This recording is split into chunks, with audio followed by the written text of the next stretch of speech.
Good morning, everyone. I'm Lisa Natoli. Welcome to A Course in Miracles Friday morning. Thank you, live streamers, for your patience. We didn't get an internet signal here at Unity. So we've already done our meet and greet and our good morning hellos. So I am so grateful this morning to introduce to you, some of you already know Chris Casasnovas. Woohoo! And it was his birthday yesterday, I heard. So happy birthday, Chris. And I'm just going to, before we begin, just talk about a couple of announcements and just a little bit about A Course in Miracles, because that's really what this group is about. So I'll start with the announcements. We have upcoming on November 10th and 11th in Marlborough, Massachusetts, is the Expo, Health Expo. It's one of the world's largest health expos. Who's ever been in the past? Yeah. It's a little crazy, right? It's a little overwhelming, I have to tell you, but it is, to me, so fun. And it's a great place to buy Christmas gifts also. It's every possible energy worker, individual dedicated to transformation. They've got, you name it, they've got it there, right? They've got different kinds of food and food vendors. And the Teachers of God Foundation was there last year with a booth, and we're going to be there again this year. And that's all day Saturday and all day Sunday, November 10th and 11th. And then I'm going to be speaking. I'm one of the presenters, so I'm excited about that on Sunday afternoon at 3:30. And I just invite you to come. I think it's like $10 a day, or they have some kind of another rate for the whole weekend. And you can stop by our booth if you feel like hanging out for a while and just meeting the people who come by. It's thousands of people who show up there. So it's really great. And then I also heard that Vicki Thomas is having a party on that Sunday also at 3:00. So it's at the same time, but that's going to be also a great place to be. Jody Ebling is going to be singing, and I think Peter Fippen.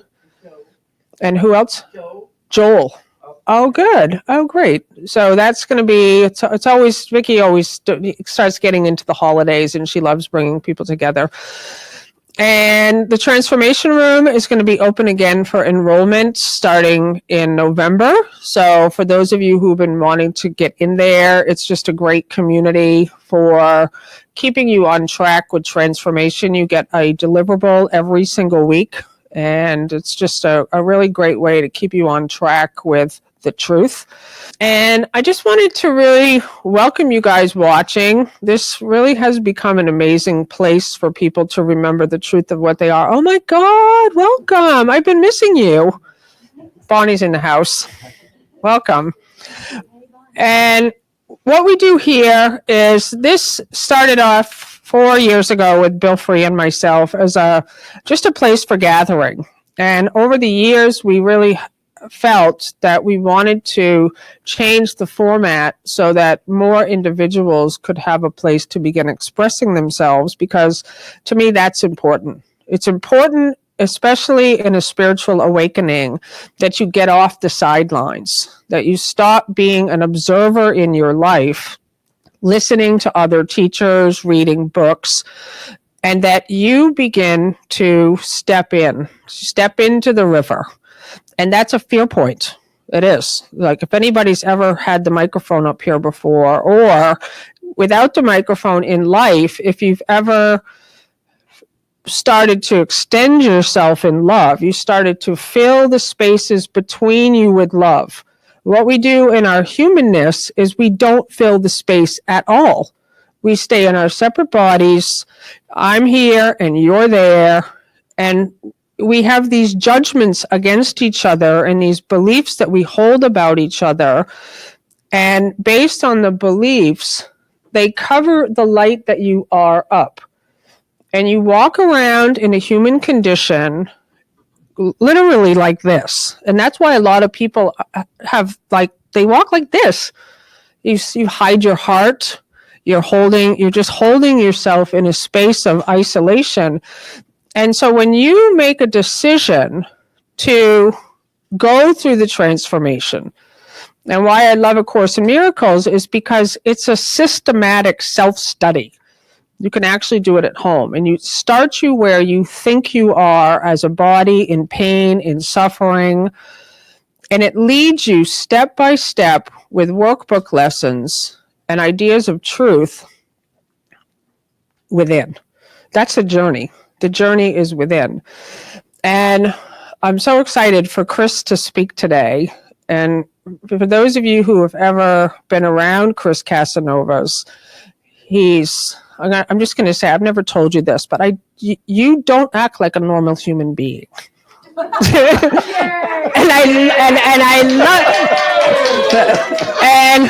I absolutely love that about you. I get chills when I said that, because I don't know when I met you exactly. I met you a couple of years ago.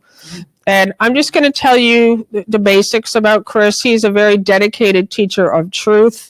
He is lots of practitioner healing type things. He's a Kundalini yoga. He works as a nurse, correct? He's so dedicated. Like, he has all of these kind of labels maybe of things that you could say about him. But the most outstanding thing about you, Chris, really is the way you show up in life. So the first time I met you, and every time that I've known you since, it's like you disrupt the pattern. I don't know. I can't explain it. And I'm looking forward to whatever you're going to do today with us. His topic is come home to God. Come empty hands to God. And what Chris does is, my experience, is he's holding the space of truth when he talks to you. And then he just starts extending. He starts giving, like it's almost, I can't explain it, except that I've seen you call Bill up before on the phone and just start giving him everything, like you're downloading something from your holy mind. And he just is in this total extent. Who's ever gotten an email from Chris? It's not normal, right? It's just a download of absolute love and connection and truth. And you're like, what the hell is this? But then you allow yourself to go, you know this coming from your holy mind. That's my experience with you, is that, and that's why I wanted to start to talk about A Course in Miracles before I bring you up here, because what ends up happening in the transformation, if you keep your mind open, is that you start to really have this, at first it's just a curiosity and a wondering, like, what if all the people that are coming into my life are really coming from me? And some of them are representing your craziness. They're representing your old thought system of fear. And they're showing up in front of you. And my experience with the transformation, and this is why I love the text of A Course in Miracles, because it reminds us it is going to be disruptive. Because we hold ourselves in an energy pattern, and we are so resisting change. We are so afraid of the new vibrations, the new energies. So when they come, we are doing everything we can to make sure our world doesn't change. But if you can just allow everything to be exactly as it is, this is why I'm always saying, don't try to heal anything. Stop trying to improve things. Welcome pain in, welcome the problem in. Just allow it to be. If you have any idea of yourself in the future, you are projecting yourself on a point on the linear. That's all you're doing. Like, you think, well, I'm gonna like be in the stillness and maybe later I'll heal this condition. No. You want to come home empty hands to God. And so the other part is that you get your imagery is from your old thought system. Well, into this dream of death, as you start to wake up, you get images from your mind of your future self, your true self. And that's, all of us have been that for other people. And that is how, Chris, I feel you are. is that you are here in the world only, always, I've known you a long time, always radiating that truth and being that truth. So I would like to introduce Chris Casasnovas. Welcome. Thank you, Lisa. I got you some water also. I love you so much. Thank you. Wow, what a beautiful introduction. And highlights of my presentation came through you so beautifully. So thank you, everyone. I'm so glad to be here to talk about a beautiful topic that I really enjoy and want to cultivate in my mind.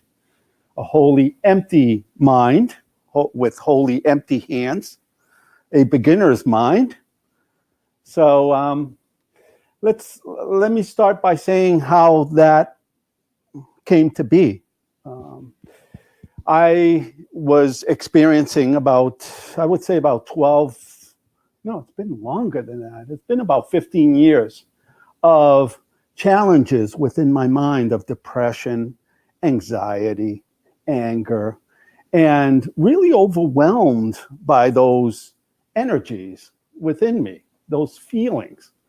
And as I practiced the course and was led to a specific form of meditation, a meditation of self-awareness and self-observation, I started seeing what was going on in my mind. It's like, wow, what the course is saying about the ego and what it does is really happening here. So the awareness of that was very important in this process for me of undoing, because I believe that's what we need to do in our minds, undo what fear produces as the course, and return our minds to the awareness of love. There are many modalities of doing that, but the one that really caught my heart was the practice of that self-observation. Okay.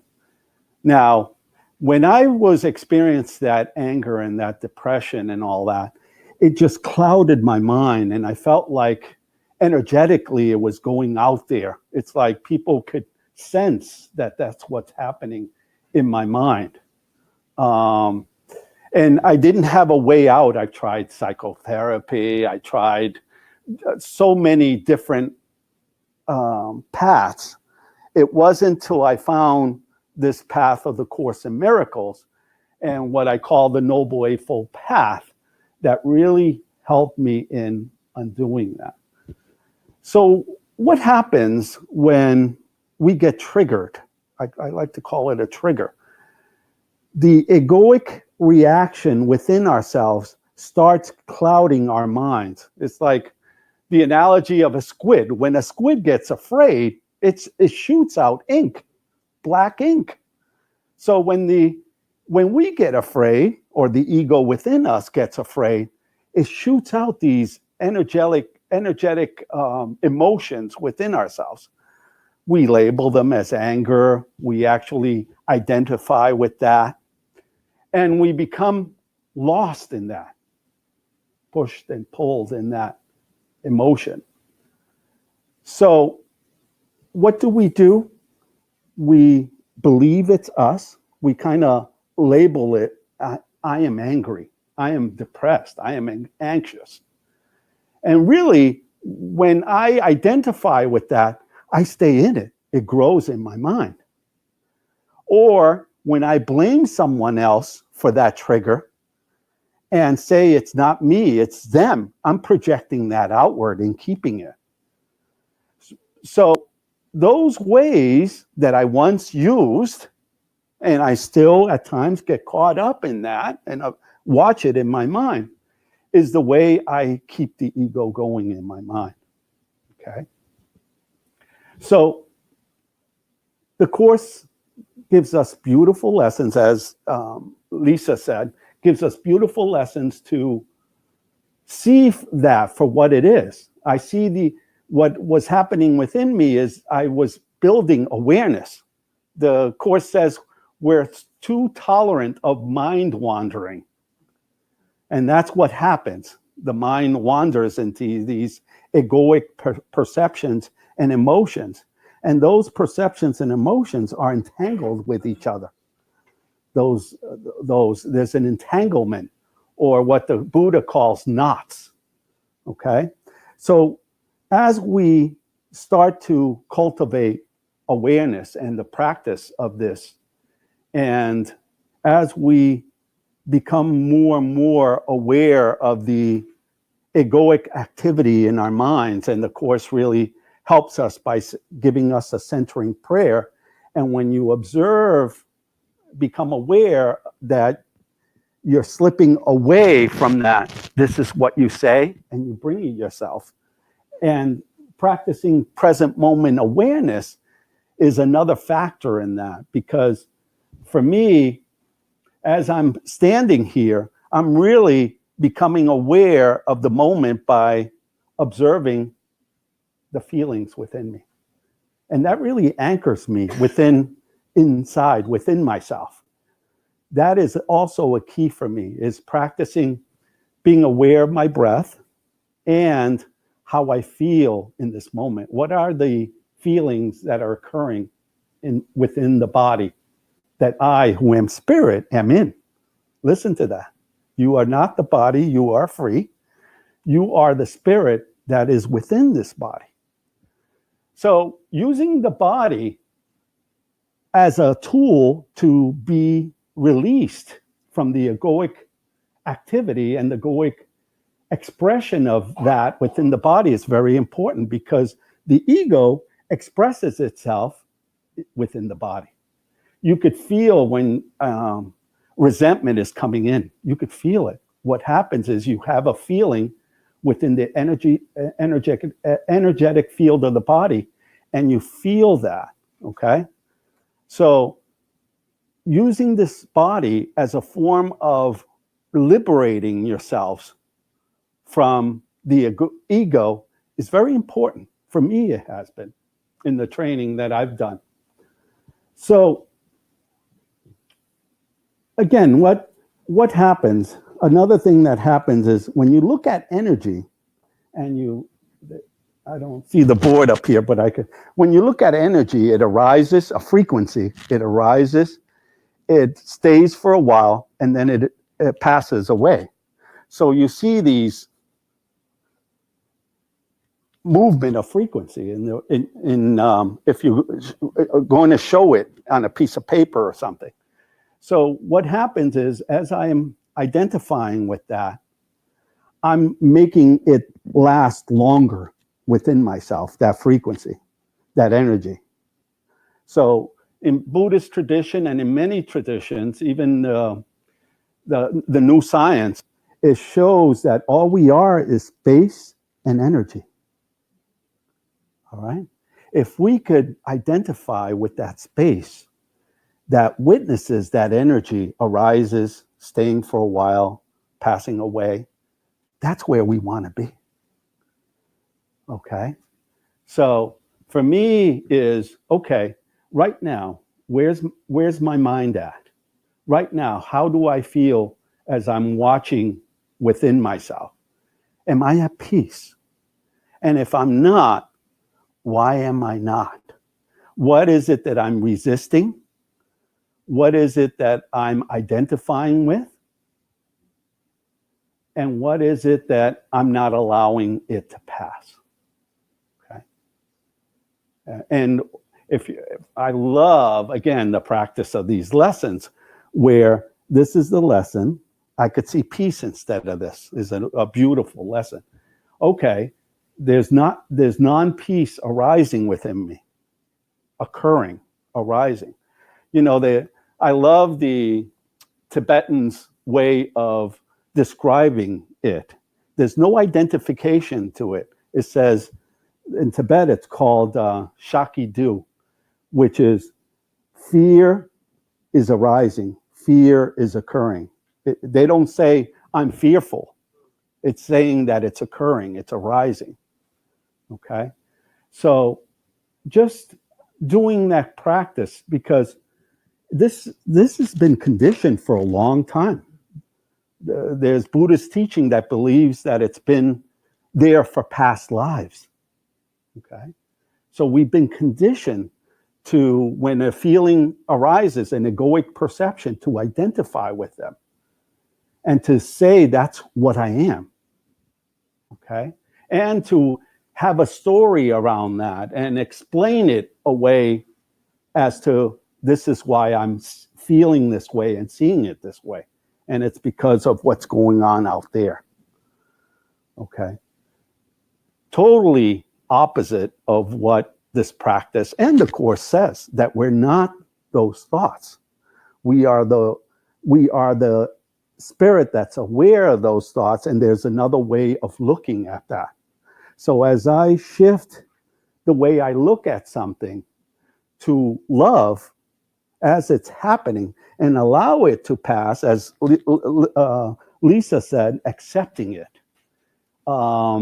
gently being gentle with it, and bringing that gentleness and acceptance, which is of spirit, to allow that to just pass away. Arthur spoke about it very nicely in his illustration of being aware. Awareness is quite a key in this. To see it happening as it's happening in the moment and allow it to pass and be back in that center again. Be back in the center, back to the center, back in this moment, back into that gentle awareness. And for me, the practice of watching for that, being aware of this moment, being anchored in this moment, and just being watchful of what's happening in my mind is such a big factor. Because I want to present myself. We want to present ourselves with wholly empty minds. And what is it in our plate that's not allowing God's food to come in? Can we clear that and create a space where that could happen within ourselves? Okay. I'm going to pause for a moment and allow any questions, comments, experience about this to occur. Thank you, Lisa.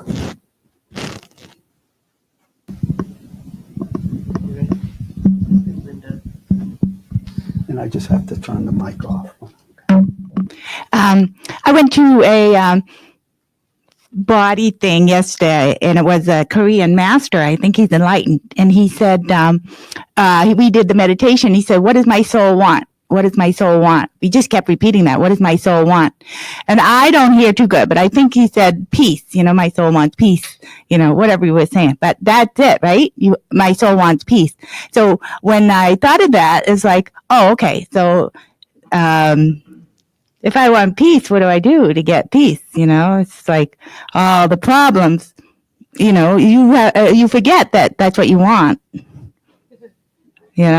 So if you, that's what you want. Yeah. Because we're so, am I on? Yeah. Because we're so identified with that.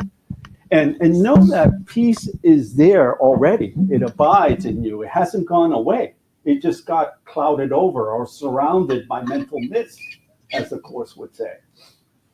And the parting of that mist and choosing peace is the miracle. And we have the opportunity to part that by not resisting what's going on, but allowing it to pass, accepting it.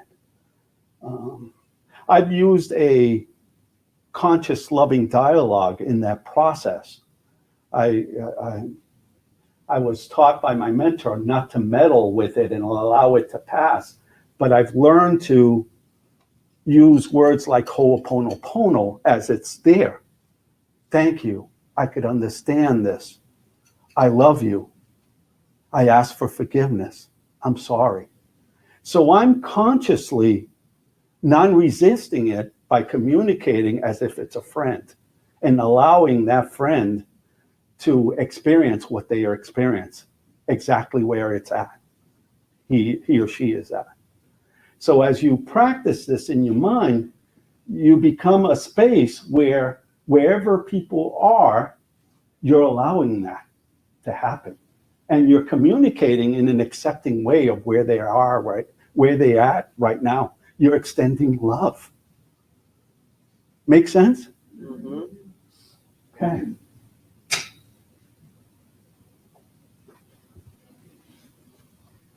Any more comments? Okay.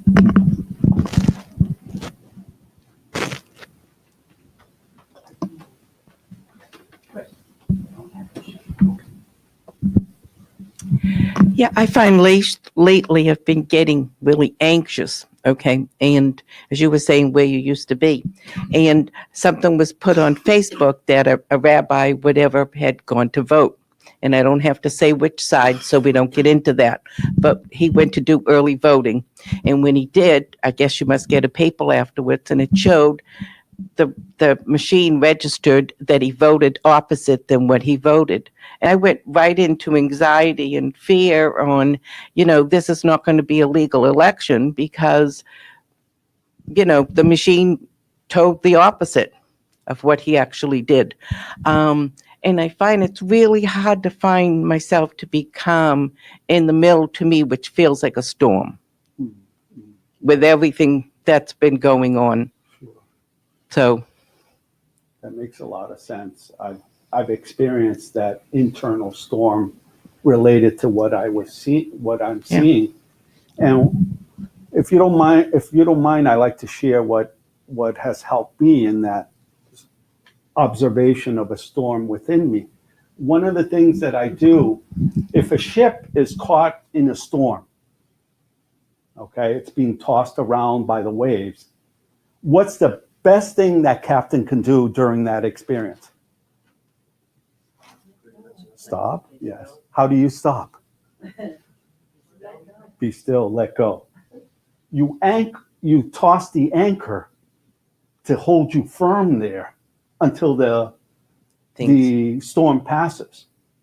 So, and how that's symbolic for me of staying anchored in the moment, going down to the feet that's kissing the earth lovingly and holding that anchor and withdrawing myself from the emotional activity of the ego and bringing myself down to my feet, or where that feeling is expressing itself in the body, the somatic experience of that, where, it's really affecting the way I feel in my stomach area. Right. Bring your awareness I feel it too. to that feeling, to that stomach area, to that chakra, as Kundalini Yoga would say. And allow that to pass as you're just watching it. Just watching it. Right. And loving yourself as you're watching it. This too shall pass. Right. This too shall pass. Yes. That's a very loving statement of yes, it will pass. This storm will pass. I just have to be present with it. It doesn't have the power to take me away from the present moment. Make sense?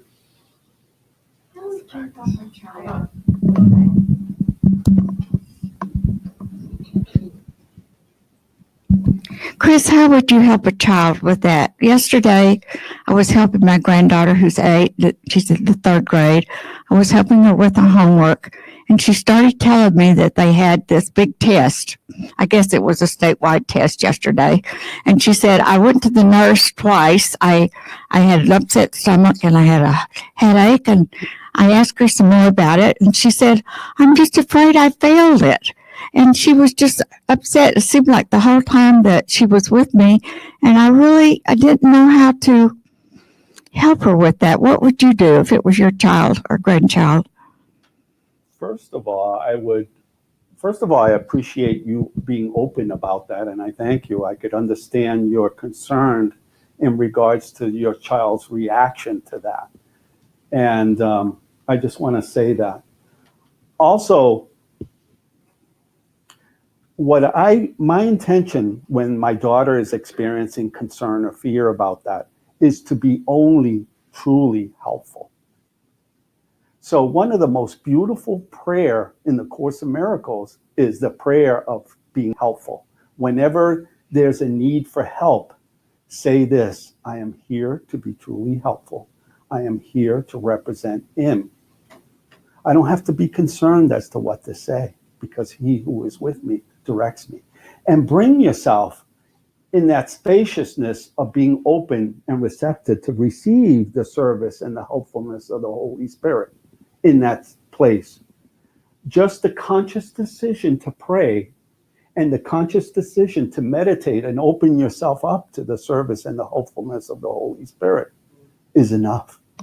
Well, I did pray, but I tried to receive what I should say to her, but I felt like I was a failure at helping her. So if I told you, Bonnie, I was really wanting to help my daughter and help her with that situation that she's experiencing some concern over school, and I wanted to be helpful, and I prayed, and I felt like a failure afterwards. As someone you care about, as a friend, what would you say to me in a caring, loving way if I presented that to you? I guess I would say that the caring was probably evident, that the child or grandchild could feel that. I hope so. Yeah. Beautiful. See, that came out of you. So what did I do there? I presented that, what you are presenting, the ego, as me. And what would you say to me if I communicated that fear to you? That's exactly what I do in my mind when that's presented. What if my daughter would say something like that? I would be present with her. I would accept whatever she's saying exactly at that moment, and I would extend love to her. A mentor of mine did that. He said, Chris, what if I told you that someone yelled at me and I felt so uncomfortable about that, and that you tried to confront that person about that? And he went exactly as I presented it to him. And I really care about this mentor of mine that said that. I said, I would do this and this and this. And he said, that's exactly what you need at that time. Exactly what you presented to me. So love works, especially if you love yourself during that period of time that's happening and you're present with yourself. That's exactly. You see how I presented that situation to you? Thank you so much. You're welcome.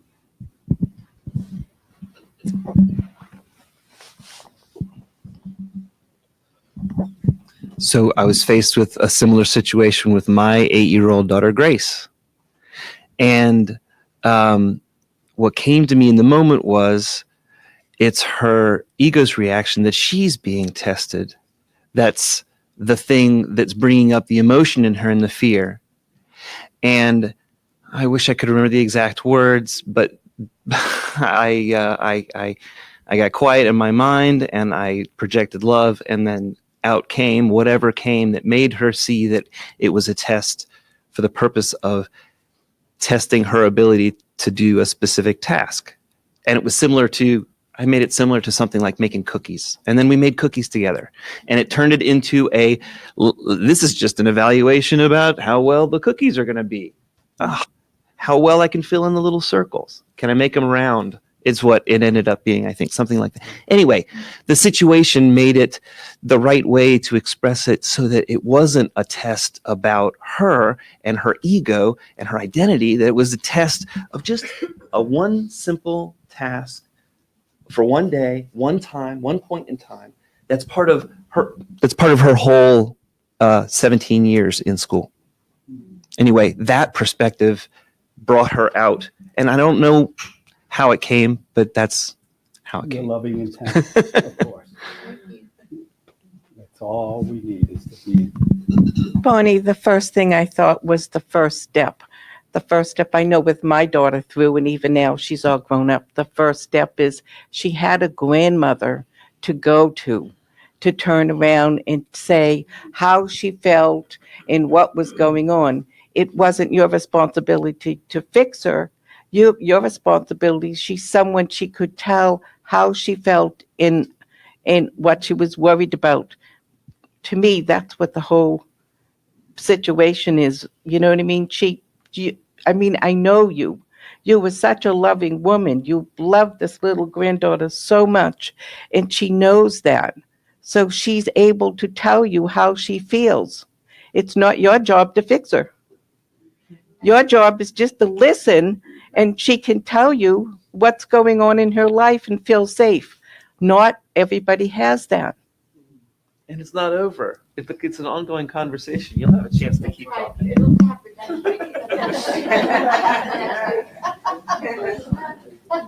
want to go out there? Hi, I can hear myself. Your granddaughter put some form of importance on the exam.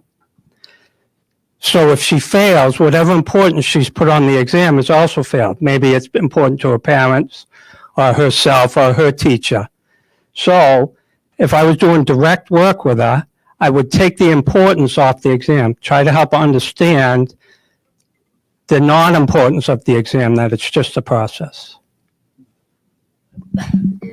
So many loving perspectives here that's being presented. I love it. I absolutely love this talk, Chris. And I was thinking, Maggie, what you said with the voting machine not working.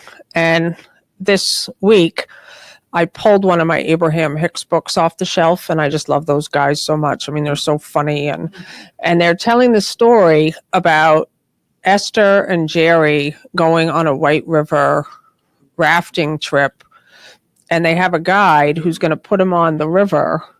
And one of my I've read this sentence years ago, but I totally forgot about it until this week, and it's one of my favorite sentences. The guide says to everybody there, "Friends, this is not Disneyland. We cannot turn this river off." And like, that's it. Like, this is not Disneyland. We cannot turn this river off. And she's saying, like, you would never put the boat in a White River and start paddling upstream. And you would also never just want to get to the end. Like, you wouldn't just, and that's what we do here, though. We just think, I want to get to the end. But she said it would be like telling the guide, just take us to the finish line and we'll put the boat in at the finish line.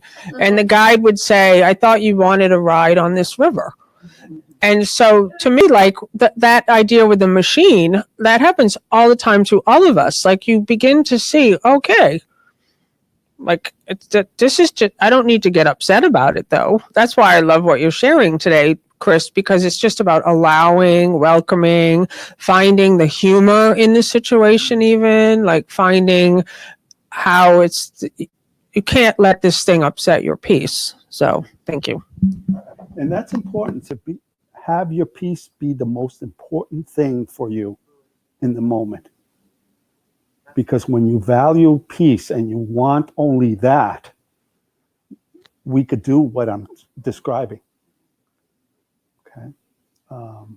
I shared a experience with the group here that meets every Sunday here. I had an experience where a manager asked me to do something, and I did that. And her email was very belittling, let's just say, not conducive to my own self-love.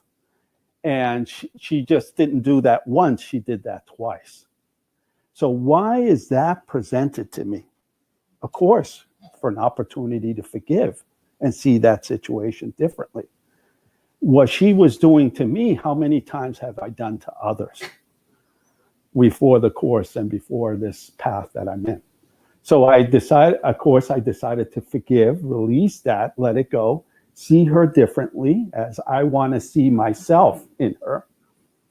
And the transformation that happened, I wasn't aware, of course, of what making that decision does. It happens.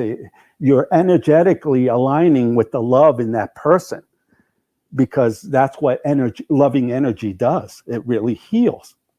So a while back ago, I was in the process of moving to a new consulting position, and she sends me an email a text, and I like to read it because it was so moving. This is the lady that sent me emails that were very belittling and very non-conducive to the love that I want, that I am right now. So she says, oh,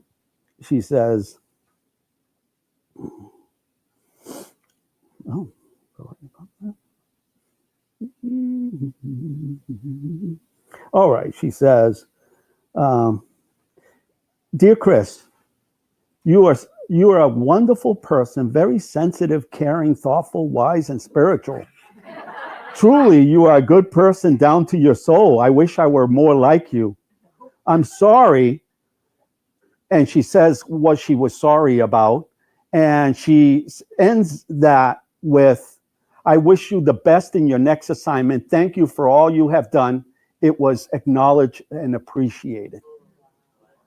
So that's the effects that forgiveness has without me having to say anything, but choosing to forgive for what happened. Of course, I also used Ho'oponopono in response to that. I said, thank you. I preface each statement, thank you. I'm sorry. Please forgive me. I care about what your role and what I have to do. So just responding with love is very transformative, long story short.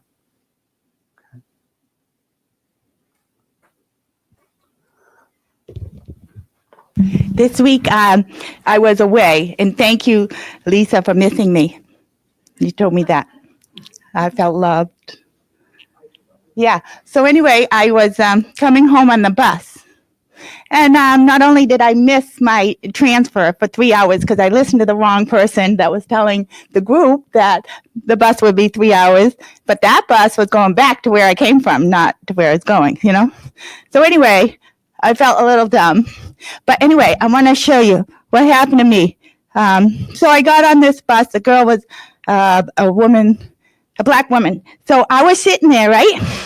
In the, trying to get out because I wanted to get my little snack, you know, when we stopped. And then the bus was locked, you know, so I was trying to open it up. So I realized I couldn't. She came up from the bathroom. She said, "What are you doing there? You scared me to death." And so I was like a little girl, you know, like, oh my God, you know, sorry. I was just, you know, experimenting. So anyway, you know, like nowadays with all the problems we got in the world, you know, and she said, after she let it out, I went back to my seat, and then, you know, later on, she said, well, if you want to go out, you can go now. And I went and got my snack. But, you know, I was a good girl. I came back, and then I realized that reminded me of when I was in, we were going cross country, and my dad, I was in the corner like that in the van. It was a Volkswagen bus. And I was asking all these questions, you know, to my dad. That's how I connected with him intellectually. And he said, "Oh, you're asking too many questions." So I just remembering that. And I remember shutting down. It was like the last straw that on the camel's back for me, you know, because I remember that. You know, what? And so then I was like, oh, okay. I responded wrong, you know, like a little girl, because it was too much for her to handle. And then I had to forgive myself. I forgive him. And then I was like, oh my God, he must have been stressed out over my mother, because now my mother's got like dementia, and she's like a lot to handle because she worries a lot about things when I tell her, don't worry about that. And she repeats it. She comes back with the same story, you know, like now she was worried about not being able to drive. Now she can't drive. The doctor made sure of that. And so I realized, oh, my dad had to deal with that. And then I was talking to her this week about her relationship with him. And it was interesting that, and then I was like, oh, I felt like she was dumb, you know, like not smart. And then, you know, and my daughter's afraid she's not smart enough. And then I realized we had to write a letter together. And she was like, don't write it that way. You need to write it with these words. And it came out like that. I was like, oh, you're smart. And it was like full circle. Like you don't have to be smart in everything. And and then she said, like my dad didn't marry that first girl. He married her because I guess the first girl rejected him, and I didn't know that part. But that it's okay. She said it must have supposed to have been that way. She said that, and so when I think of that, and everything was supposed to be the way it was, there was a relief, and accepting that was. Wow, Yeah. that's a great outcome for that.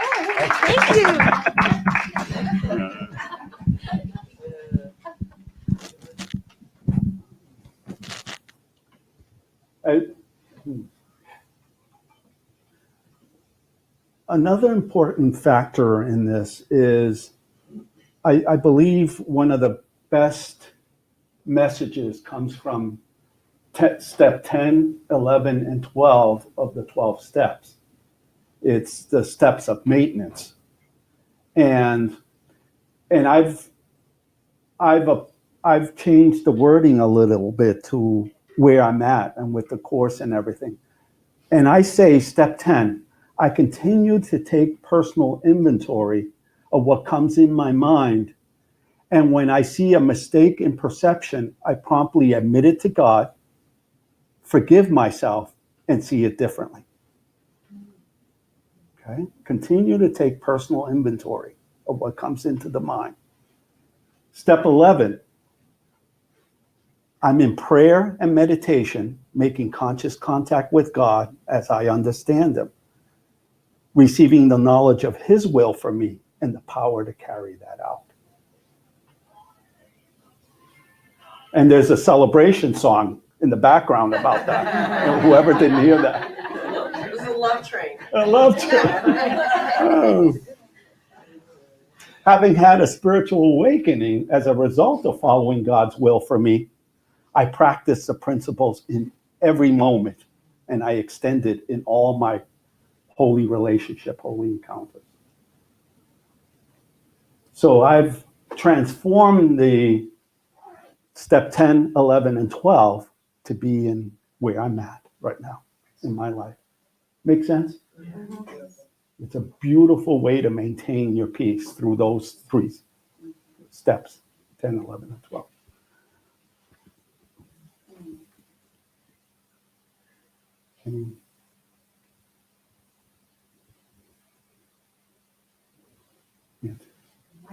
Yes.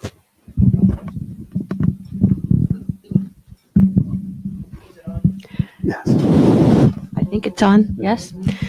The first thing I want to say is you're another example of the people in this group who, in my receiving and feeling and heart, are growing by leaps and bounds. And it actually brings me to tears to see so many people growing so fast and so light and being such big contributors. And there's no competition. It's like, I can't do it your way. You can't do it my way. But when each of us continue to be who we are, it's what we're supposed to be doing. It's our goal. It's our function. And I'm just honored to be associated with you and to have been witness to the growth that I've seen and the person that you are as you share this morning. Thank you. Thank you, Nancy. Nancy is a co-facilitator of our group that meets on Sunday. Oh, the relationship between her and I is so much blossoming, and the love that's pouring through her is just incredible in the group and anywhere she's at. I've been honored by her presence in my life and her friendship. And vice versa. Vice versa, and thank you.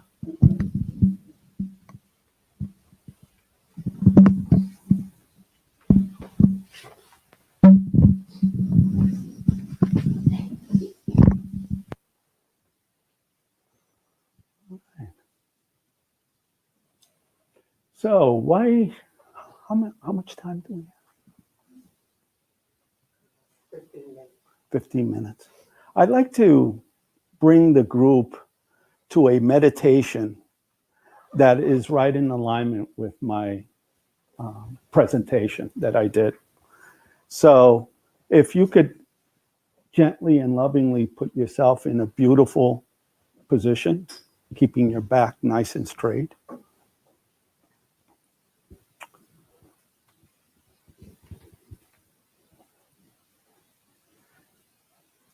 And just become aware of your breath.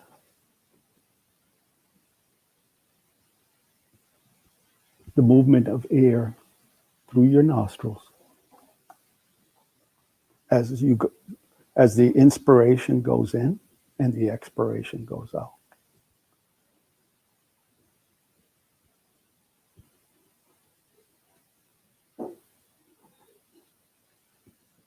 And as you take these breaths, notice your mind starting to be more and more quieter. Your thoughts starting to slow down just by being aware of your breath and the movement of air.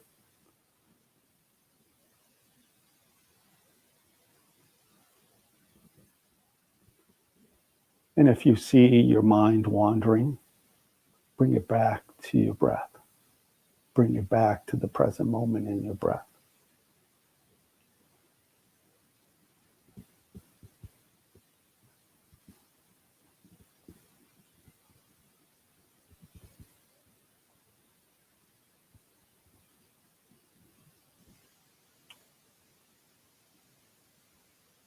And as you breathe in and out, state in your mind, I breathe in, I breathe out, I am aware and non-reactively observing my breath.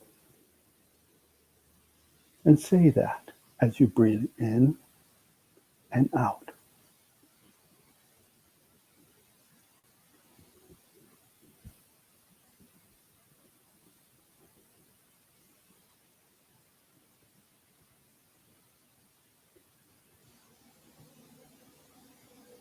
And as you continue breathing in and out, bring your awareness now to your feet, to the energy of your feet. You don't have to move your feet to know that they're there. You could energetically feel your feet.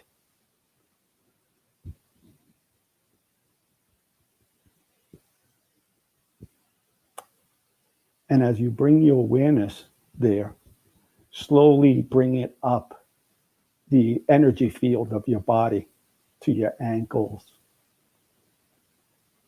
to your calves.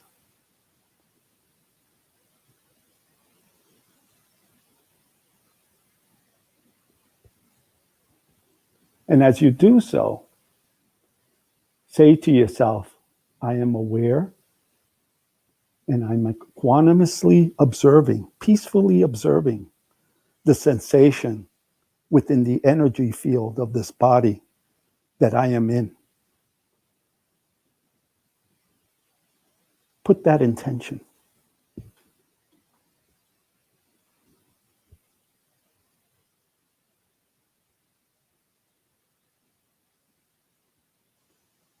And scan the inner energy field of your body and all the feelings that are there.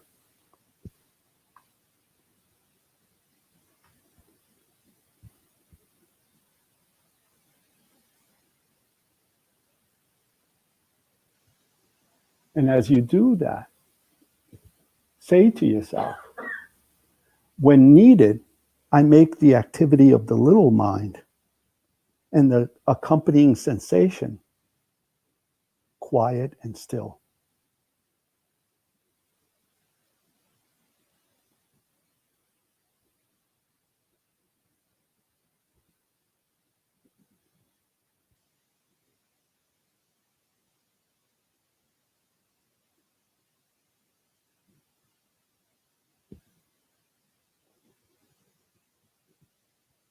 And again, as you're doing this, Say to yourself,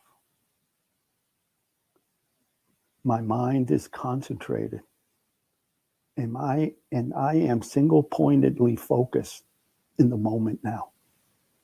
Because you are, as you become aware of the feelings systematically within the body.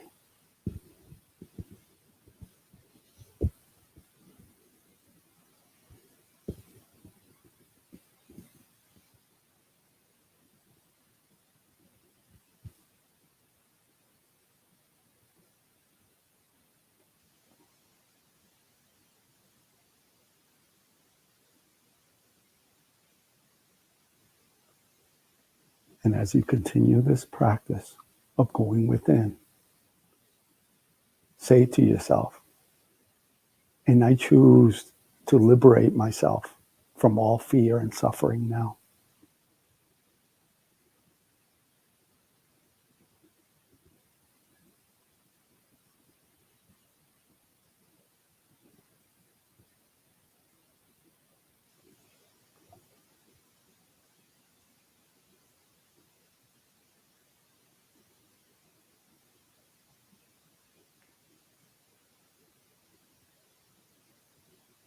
And as you're doing this, I want you to affirm who you are. Say to yourself, and if this feels comfortable, say to yourself, I am God's child, complete, healed, and whole, shining in the reflection of my radiance. In me is his creation sanctified and guaranteed eternal life. In me is love perfected, fear impossible, and joy established without opposites. Let the resistance come if it's coming, and just say that. I am the holy home of God himself. I am the heaven where his love abides. I am his holy sinlessness itself. And in my purity abides his home.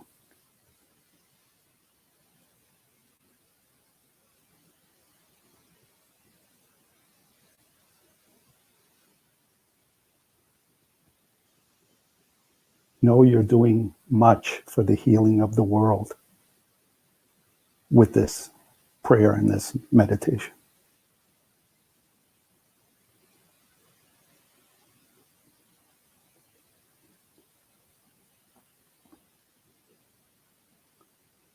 Know that this is going out into the world and healing beyond what you could see right now.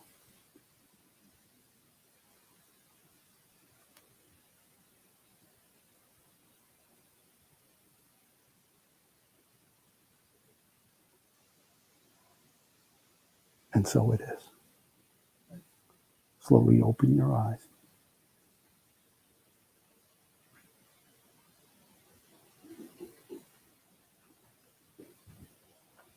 That concludes my presentation. Thank you.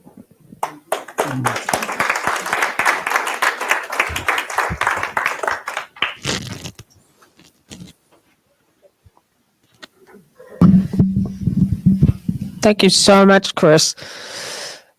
That was awesome. Well, we have still 10 minutes, and I'd love to just open it up for conversation. And like, to me, this is the space where I've landed. Like, it really is about allowing. Like, and Bill had said something to me when he was with Rupert. He was with Rupert Spira a couple weeks ago. And many of you who know me know my story. It's been 5 years of dealing with some pain, some physical symptoms. And even though I've been doing the work, like, I still have had some idea of getting rid of the pain, of somehow reaching a place where, and it's the ego, what did you call it? The egoic reactions they just sneak in there.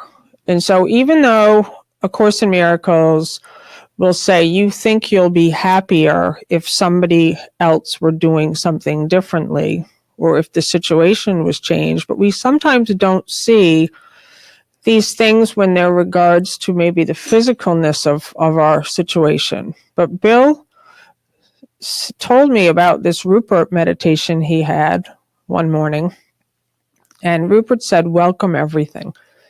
Just stop trying to make something go away or be different. And ever since then, my experience really has been different. Like it was like a light bulb went off in me, like, oh, like what if I never stopped trying to change anything ever again? Like I've thought to myself about wearing eyeglasses. Like I should have eyesight that's better, that's 20/20.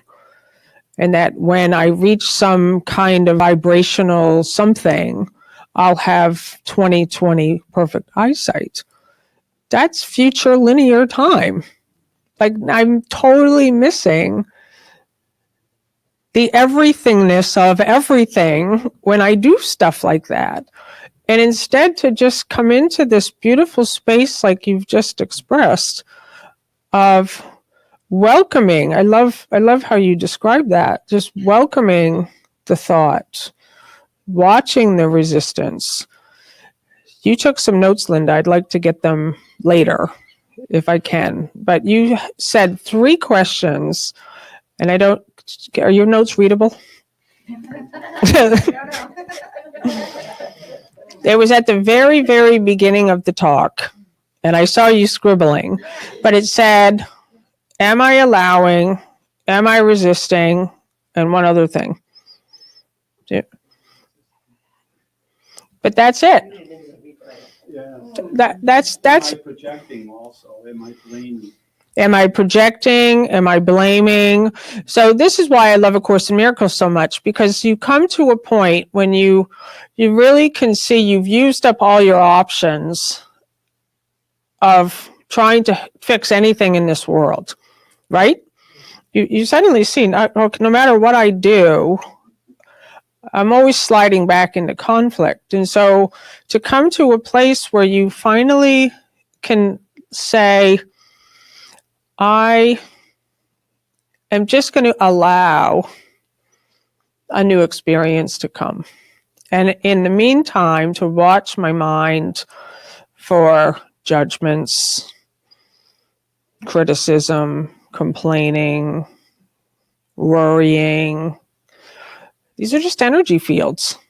And I love this talk so much, Chris, because it really is very practical. Like find your feet. Did you find it? Can I see it? No. You were taking notes back there too, James. Did you get those 3 questions? Does anyone have a question or a comment or anything? Yeah. In what both of you are saying, it seems to me that it recalls the title of Byron Katie's first book, Loving What Is, and the idea from A Course of Love that love has no attributes. So to fix something is just completely out of whack with the idea that love is. It's not anything in particular. It is what it is, and it's the energy of love. And then the other one came to mind when Chris was talking. The Bible says it all the time, and it came to pass. The reason things come is to be here and keep going. So the reason things are here is to come to pass.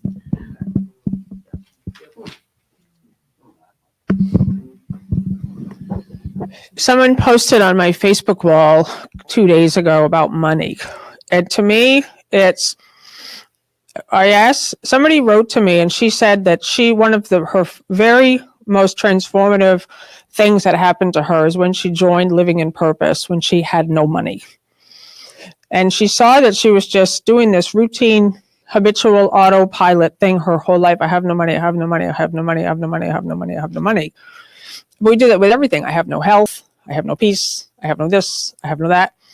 And that something external will change that. And she told me that when she said yes to joining Living in Purpose, when she had no money, she just made this decision. She wrote, she said, I don't know where the money was going to come from. I literally didn't have a dime, but I knew I was going to take that program.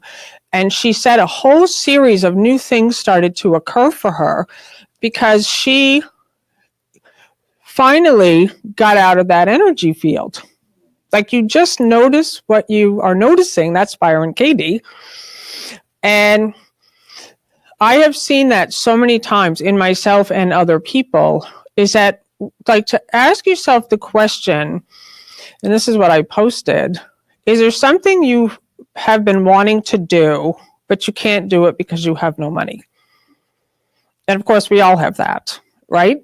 Or is there something you've been wanting to do because you have no health or vitality? And then, of course, we've all had that too. So my question is, what do you do? What do you do? When you want something and you don't have the money to do it, what do? Two things. Either you say, I have no money, I can't do it, oh well. So you're actually in that place, maybe without realizing it. You're not changing anything in your energy field or your thoughts. You're just being a victim. Oh well, I hope something changes.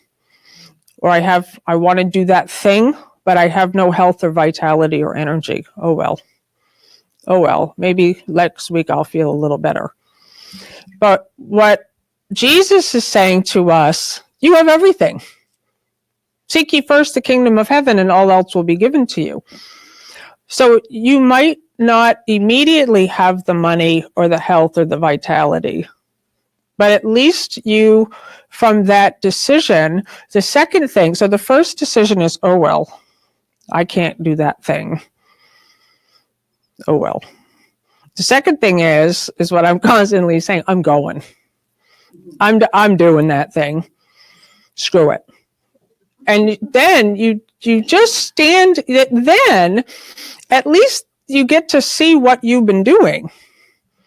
And oftentimes what I've found when people want to do something and they say, I have no money or I have no health or vitality, they actually don't want to do the thing. Like, you actually go, oh, I don't really want to take Living in Purpose, or actually I don't really want to go to China, or I don't really want to, whatever it is. Like, it's just the ego just doing this thing to keep you from seeing what you've been doing. So that was epic, Chris. Thank you. A big round of applause for Chris Casasnovas. So if you want to join me in a closing prayer, thank you, live streamers. And just keep in mind, it's a new beginning. Always. The past is over. If you would like to give a donation, we really appreciate it. It helps us pay for the space and the live stream. There, for those of you here, there's a box in the back. And for you on live stream, you can go to the Teachers of God website. There's a donation button there. And Chris, would you like to do the closing prayer? Sure. Okay. Is your on, or you might? It doesn't matter. Am I on? Oh, and we bless tithes and offerings. Divine love as me blesses and multiplies all that I am, all that I have, all that I give, and all that I receive.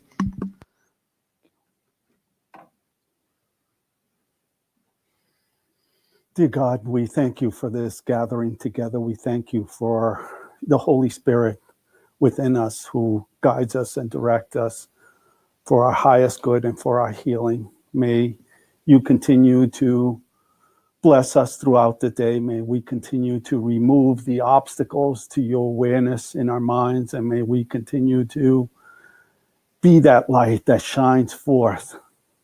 Thank you. And so it is, and it is done. Amen. Amen. Thank you, guys.